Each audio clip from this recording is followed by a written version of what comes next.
Well, it never fails, my friends. We think the months of July and August are going to be slow news cycles in the world of college sports, but oh, how we are fooled every single time. That's right. Conference musical chairs is happening from the West Coast to the East Coast, and it is a doozy of a time. We're going to talk about it all today, right here on Locked On Women's Basketball. Ogunbowale for the win. You are Locked On Women's Basketball, your daily podcast on women's basketball.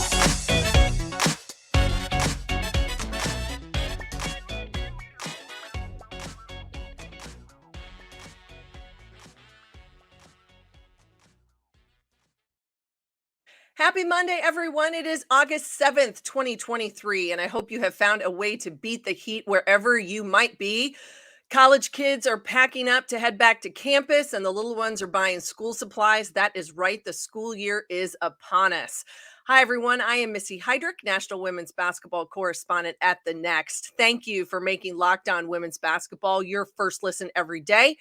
We are free and available wherever you get your podcasts and on YouTube, part of the Locked On Podcast Network, your team every day. And this episode is brought to you by FanDuel Sportsbook, the official sportsbook of Locked On. Make every moment more. Visit FanDuel.com/LockedOn today to get started. Now, please head over to The Next, www.thenexthoops.com, to check out all of the amazing coverage that we have there. You can follow me, as you see there on your screen, at Missy Heidrick, and then be sure to follow this podcast at Locked On WBB. Well, the past few weeks in the world of college athletics have been downright crazy, and I am not talking about any sort of gambling issues in the state of Iowa with football players. We are talking about the moves and the lack of moves in conference realignment in the Power 5 universe. Today, we're going to break it all down, what's happened in recent weeks and just recent days for the Pac-12 conference to ultimately probably be no more as we know it today. What are the new look Big 10 and Big 12 conferences going to be in the future? And ultimately, what does it mean for student athletes, especially female student athletes across these campuses and beyond, not just now, but for years and years to come? Full disclosure, I am a huge college basketball fan.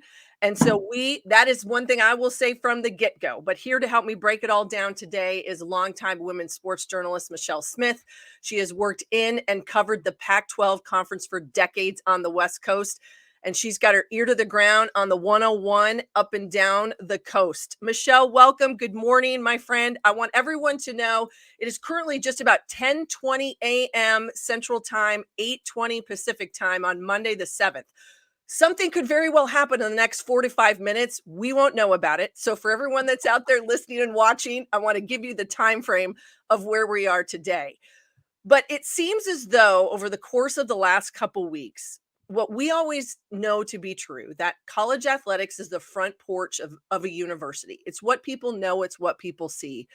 But July set off just a groundswell of change and things. And I don't know if the Pac-12 as we know it will be what it is going forward. It won't. I mean, we're here.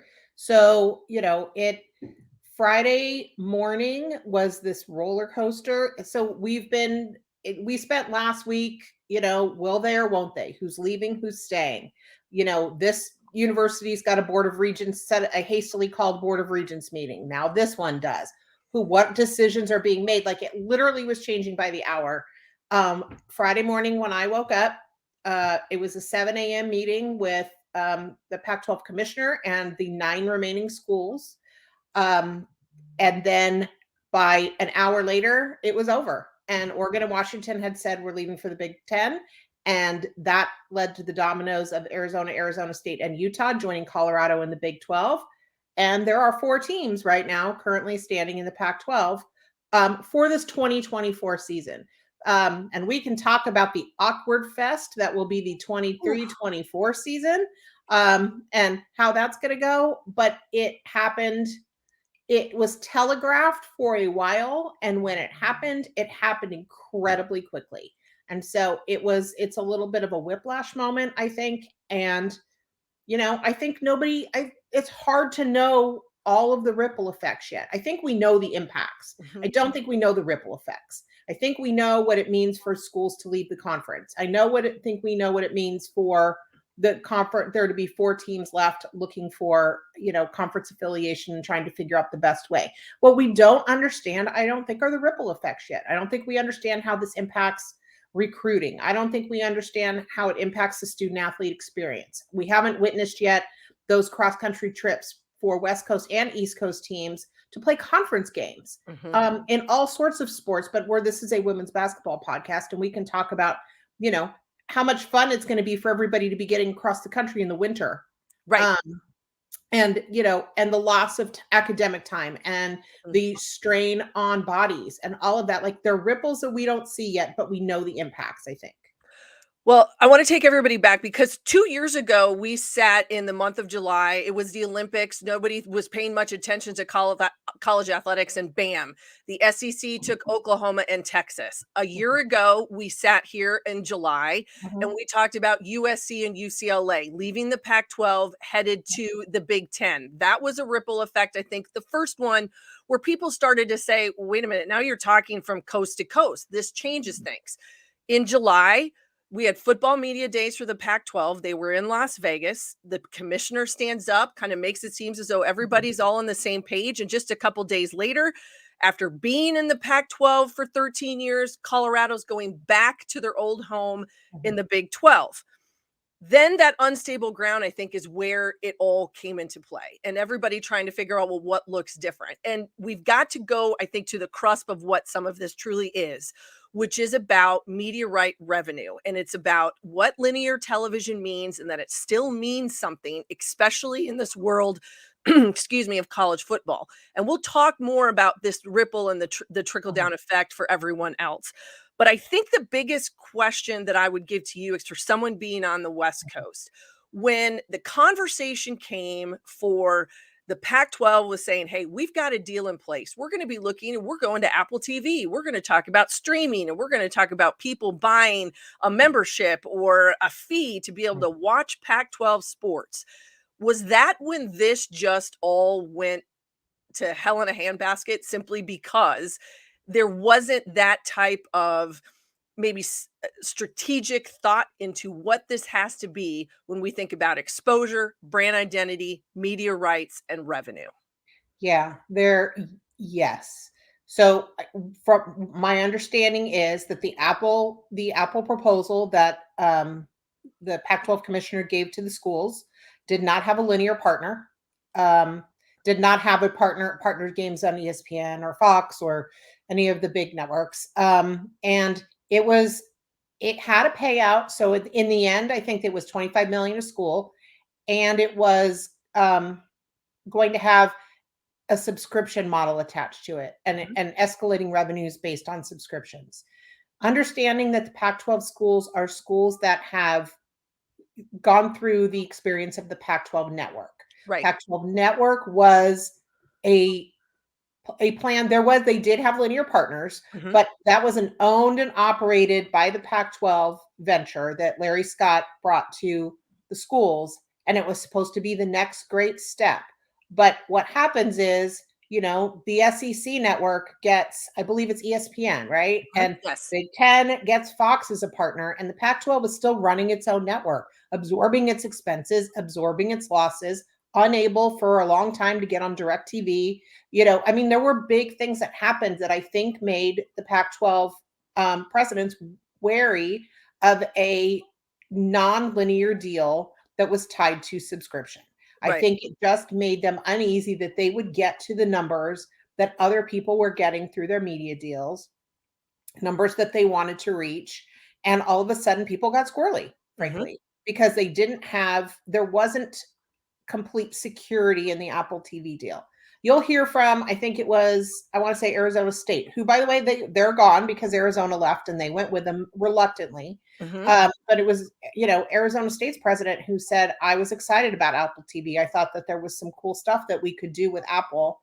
One of the biggest most successful technology companies in the world. Apple doesn't often miss when it comes to initiatives and things. But I think it was still just too big of a risk based on past experience for a lot of these presidents to take. Mhm. And I think that, and this has been talked about as well, I think that Fox in particular in the Big Ten is, and I think folks have said over there, running the show.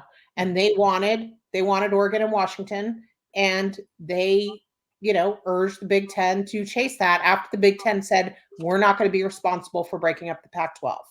Mhm. And there's a lot of things that are responsible for breaking up the Pac-12, but in that meeting on Friday morning, they thought they had 9 schools together. Right. And within a few minutes of that meeting, Oregon said, we're out, and Washington said, we're out. And that was that. Mhm. And so, this is about TV partners flexing their power and saying what they want, and the conferences being in a position where they need to do what their TV partners want. And there not being enough security in going out on a ledge with Apple for the Pac-12. And, it could have worked out great. It could have been innovative. It could have been a lot of things. It also could have been another underfunded, I don't want to say disaster. $25 million isn't a disaster. No. It could have been another thing where they're running behind the other big conferences and they didn't want to take the chance. Well, when you talk about dollars and cents, we know that it is about revenue. And I think one of the things to point out is you said about $25 million a school was the proposal from Apple Television. Oregon and Washington, who will only go into the Big Ten with a partial share for a couple years, will actually make more money on a partial share than they would have on a full share with that Apple deal. And I think that gives some maybe perspective as to what people are looking for, and that there were people out there willing to pay. They came to the table and saw it, and these conferences went on the offensive, and the Big Ten and the Big 12 are going to look very, very different in a couple years from now. And we're going to talk about that in just a moment. What the Big 10 and Big 12 will look like, 2 leagues and 2 commissioners, I think, who have been on the offensive over the course of the last couple weeks. But first, a message from our friends at FanDuel. Football season is about to kick off. We've been talking about college football, and FanDuel is giving you the chance to win it all season long. Because right now, when you bet on a Super Bowl winner, and I live in the Kansas City area, so why would you not bet on the Kansas City Chiefs and Patrick Mahomes? You can get bonus bets every time they win in the regular season. Just pick any team to win the Super Bowl, and you'll get bonus bets for every victory. You can use your bonus bets on spreads, player props, over-unders, and more. So visit FanDuel.com/lockedon and start earning bonus bets with America's #1 sportsbooks. That's FanDuel.com/lockedon.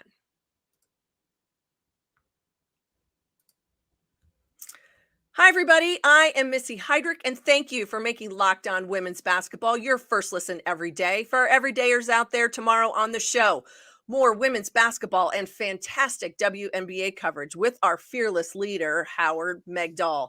I am back here with Michelle Smith. And Michelle, we are talking about all the craziness that has been over the last couple weeks in conference realignment. And as we said at the top of the show, as you head into the 24-25 season, the Pac-12, just now 4 teams, they're trying to figure out what their future holds. But some who have left have found a very healthy place to land. We've mentioned UCLA and USC. They made that move a year ago. They were already headed in 24. Now it's Oregon and Washington that are headed. A new commissioner at the Big Ten. They went on the offensive. And also 1 year after being selected as the commissioner and starting his role at the Big 12, Brett Yormark says, you know what, I'll take Colorado back in July. And then there was a home. There was a place for Arizona, Arizona State, and Utah to land. It might be kind of like commissioner sweepstakes, but I feel if you are a Big 12 or a Big 10 person, you got to feel pretty darn good about the land and the ground that you're standing on right now. You do. And if you're a women's basketball person, you have to go, oh, there's some pretty good teams coming our way. So if you're a program in the Big 10 that's been hanging around in the middle or the bottom half of the standings, you've got some pretty good teams coming your way who may make it harder for you to punch up, let's just say, right? So, I mean, like in the, to have the 4 teams that are added to the Big 10, USC and UCLA were already coming. UCLA is loaded. USC, Lindsey Gottlieb is, is building a really, really, really good program. Oregon has been good for a long time. Washington is also building up. But you've got the Pac-12 has been such a good conference. Yes. Last year's lousy postseason aside, and we'll put that one aside. But it's been a super competitive conference for the last few years. And you're taking in both conferences, you're taking some of those conferences' best teams and you're bringing them into the Big 10 and the Big 12, which is going to make it more competitive. I think it's going to be an absolutely bruising fight in the Big 10. And I think that Arizona and Colorado and Utah are going to raise the level in the Big 12 to perhaps where it's been. I mean, that conference has missed sort of the Baylor power over the last couple of years, and Oklahoma's place and Oklahoma State's. But like there were, it's going to push a lot of teams in the Big 12. And so I think it's good competitively for both conferences from a women's basketball perspective. No, I would say absolutely. And I think in the Big 12, especially when you take Texas and Oklahoma leaving to head to the SEC a year ago, they added 4 teams this year. It's kind of odd. They're sitting with, a big number this season, multiple games, everybody kind of running all over the place. But then you're going to add these teams in 24, 25. And I do think it does raise the level. And if I'm the Big 12, you're thinking, well, that maybe isn't as much of a sting now that Texas and Oklahoma are exiting. Yeah. And I can bring an Arizona who has been to a Final Four. You know that Utah won the Pac-12 last year in the regular season and was strong in the postseason. These are all programs that now all of a sudden take that strength of schedule and maybe even just the visibility of your league up a notch. Yeah. But it does make it harder for somebody to say, if I'm coming in and trying to rebuild, it might be a TCU or something like that. Life just got a little bit more difficult. No question. I mean, really, and Colorado was a Sweet 16 team last year. Yeah. So, I mean, it's going to raise the competitive level in both of these conferences. And the 4 teams that are left on the West Coast, what does this do for Stanford, or what does this do to Stanford? Yes. Cal is a program that has really been struggling for a variety of reasons. They really got hit hard in the COVID seasons. They lost games. They were rescheduling games. They have had tough injuries. Cal's really had a hard time, and this is not a good spot for them to be in at all. Oregon State is a good program. Yes. Washington State is a good program. Like, these are good programs. And Stanford, who's been the standard bearer of the West Coast for 30 something years. And, so these ones that are left over are the ones I think that are in most of everybody else looks like they're going to be fine. And I'm worried about the 4 that are left. I'm worried about what this means, where they land, what conference they end up in. For Stanford, I'm not speculating on Tara Vanderveer's retirement, but I'm putting pieces together. She just turned 70. She's the sports winningest coach. The game's winningest coach, and she needs 16 wins to pass Mike Krzyzewski to be the sports all-time winningest coach. She's, does she want to do this new thing? She's been such a Pac-12 advocate for her entire career. Does she want to go out with the Pac-12? I don't know the answer to that question. I'm just posing questions because I think, again, ripples, right? These are ripples. Oregon State, with Scott Rueck and what he's built there, and Cammie Etheridge really building up Washington State. Like, this is to have these programs really have no home in the moment. They will, but to have no home in the moment, it's really, really, it's tough. It's the thing that's been hurting my heart, honestly, for most of the past few days.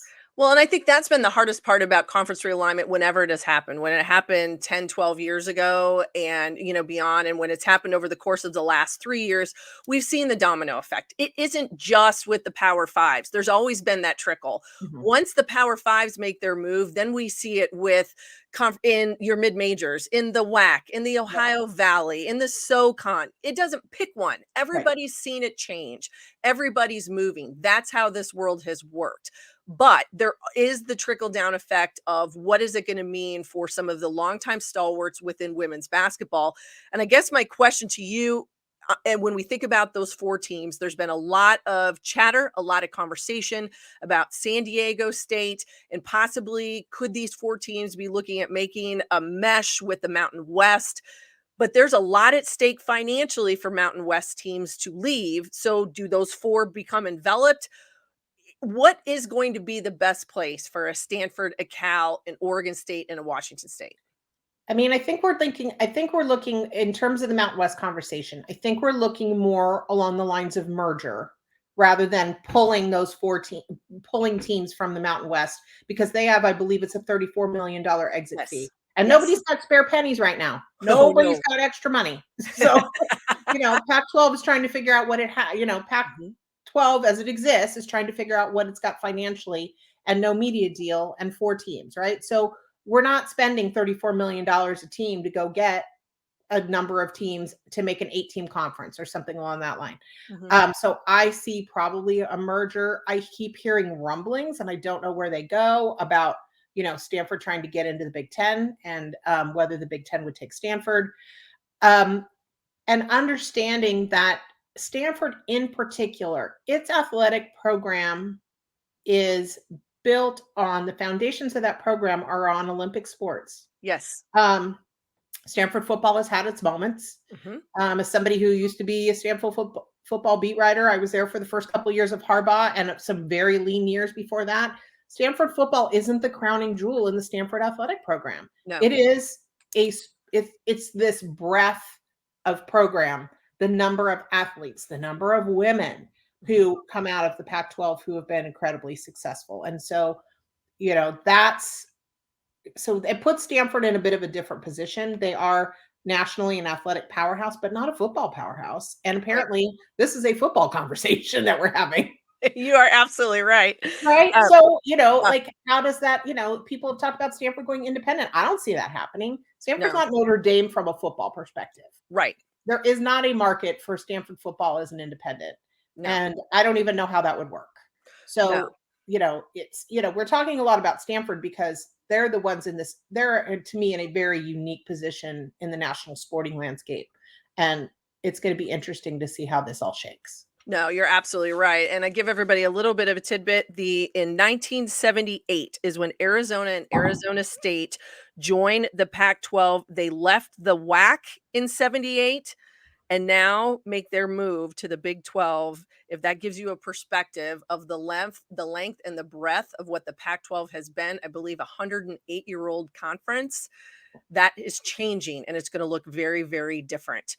In a moment, what this all means short and long term for women's sports in this Power 5 arena in college athletics now and in the future.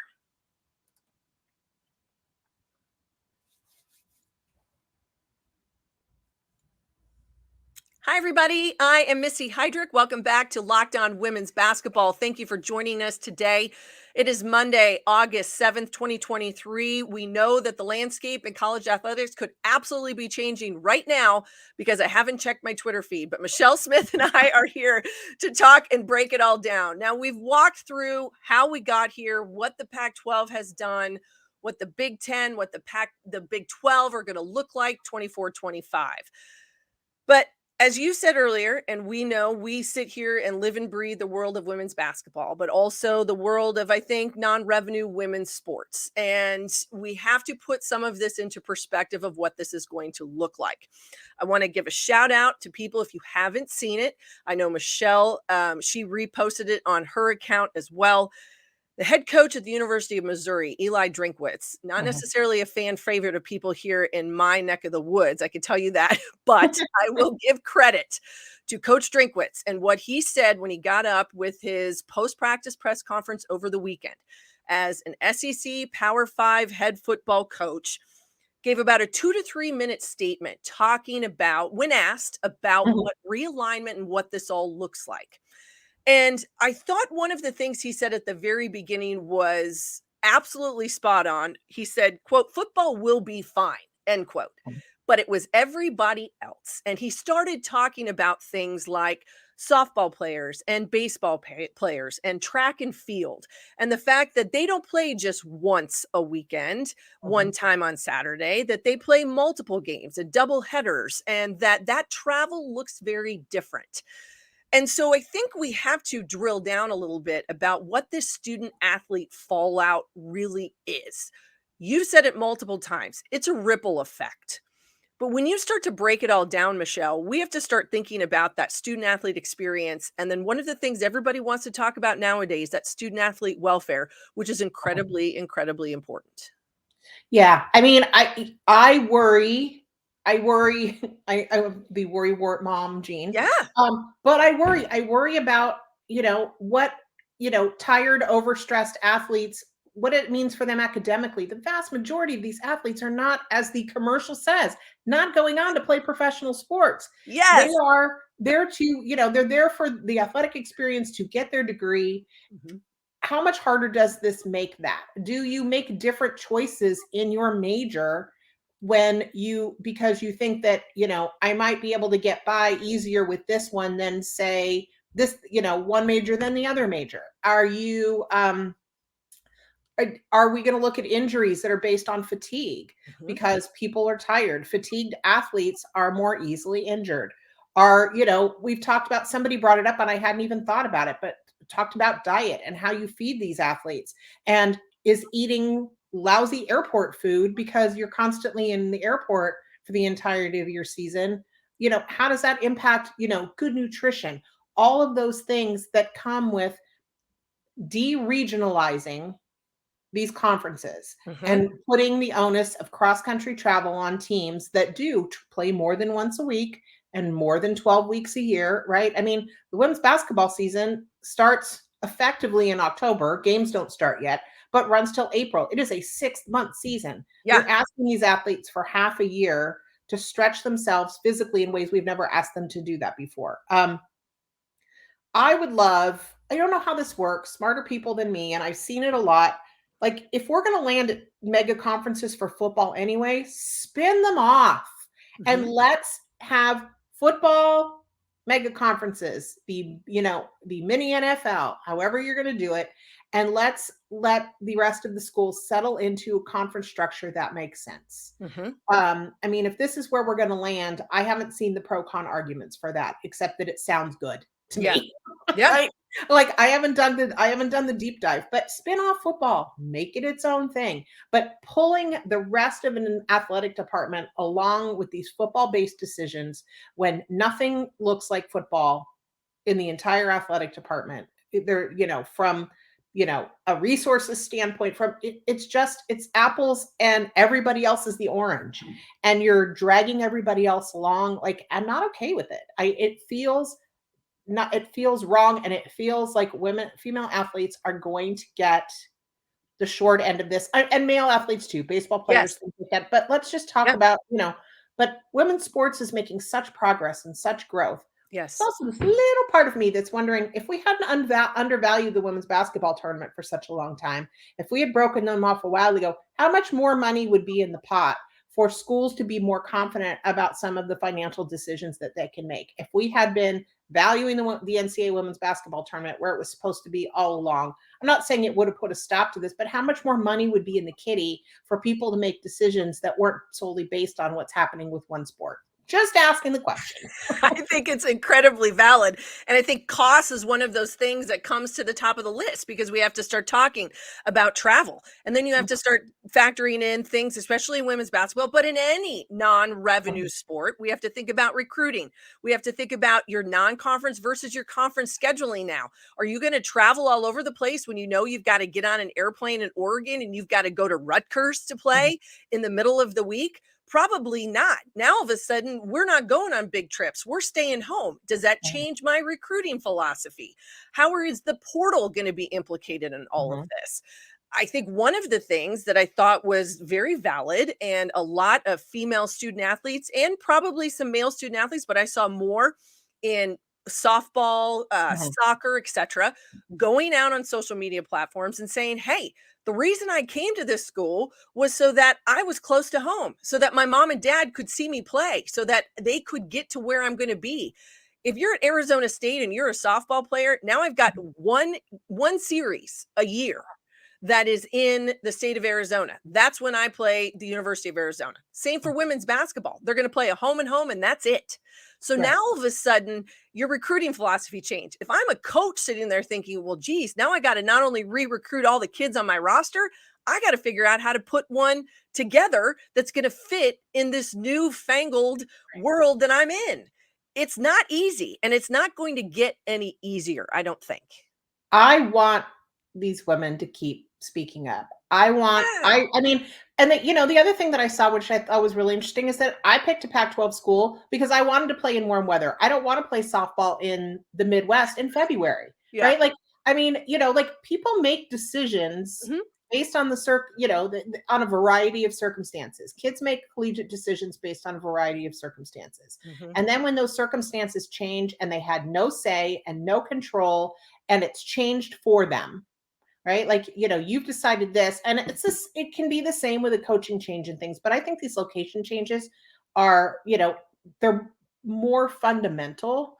And I hope that people who are, the athletes who, non-revenue, whatever we want to call them, that they keep speaking up, because I think somebody's going to listen. I mean, I think we've talked about antitrust. I think we've talked a little bit about Congress at this point, and how much it's looking at, the whole NIL thing, and whether it should be looking at realignment as well, and good of the game. And again, for me, a lot of this gets solved if you spin football off.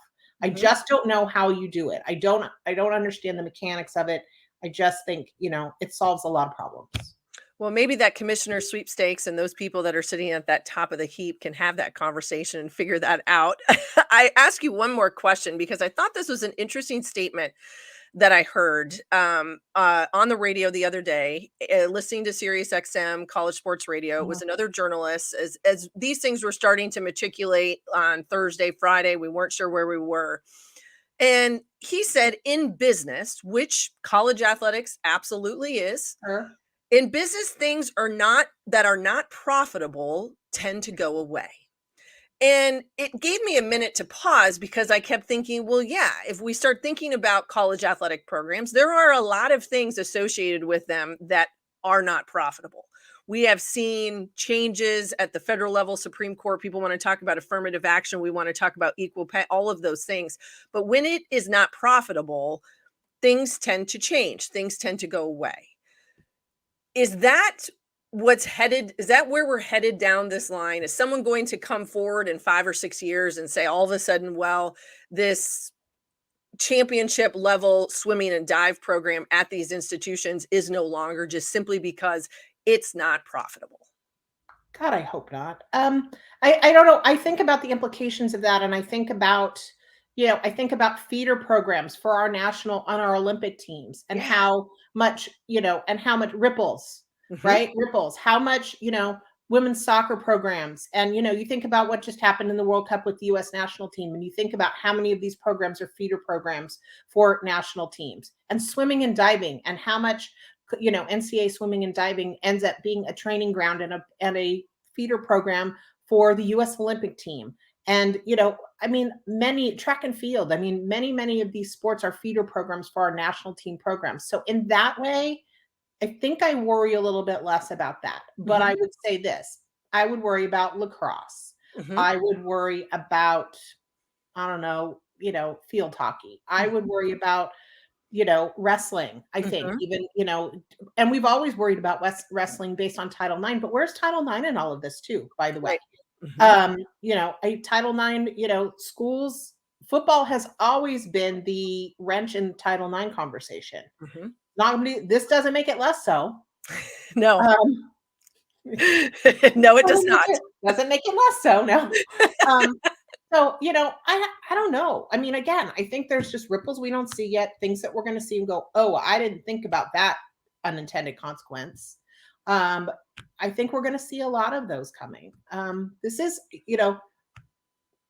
not an insignificant like some of these moves, everything feels big. And when you're in the locality of the place that's impacted, it really does feel big. But this wholesale east to west disruption in the college sports landscape and ecosystem and things, this is big.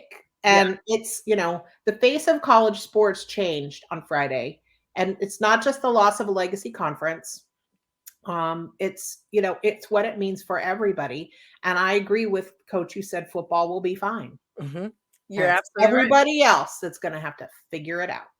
You are absolutely correct, and I couldn't agree with you more. I leave everybody with one more tidbit. This came up a year ago when you and I were talking, and I wrote a piece for the Next about USC and UCLA's move. So I want Mhm. everybody to keep in mind that if you have a kid that plays in now a West Coast program that is having to travel all the way to the East Coast, and you say, you know what, get to watch my kid on TV. Well, when that game tips at 7 p.m. Eastern, it's 4 o'clock on the West Coast.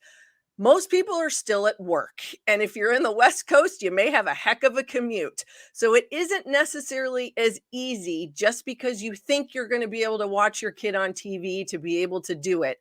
And that's going to impact some of these decisions down the road now and in the future, I think across the board for everybody.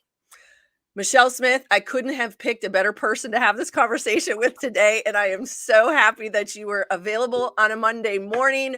Where does everybody find you so they can get all of your words of wisdom? They're going to find me on the Next and on Twitter. And I'm not sure those are words of wisdom at this point. But I feel like we asked a lot more questions than we have answers to today, Missy. Like it's just, so many things we don't know. I love to come here and, have a conversation where we say this is going to happen and this is going to happen and, use our experience and our expertise in covering the game and the conferences for a long time. But we are in new territory. Yes, we are. And I would tell everybody, like I said, it might be almost 11 a.m. right now, Central Time, but it could change and everything could have happened while we were right here doing this podcast. Thank you, Michelle. And thank you to all of you out there for listening and for watching today. You can find me at Missy Heidrick on Twitter and all of my amazing colleagues by following us at Lockdown Women's Basketball for this podcast, and then get yourselves over to the Next, www.thenexthoops.com for all the amazing coverage. Thank you for making Lockdown Women's Basketball your first listen every day. For our everydayers out there, tomorrow on the show, more women's basketball and WNBA coverage with Howard Megdal as he visits with Jasmine Thomas. And we will see you right here next time on Lockdown Women's Basketball.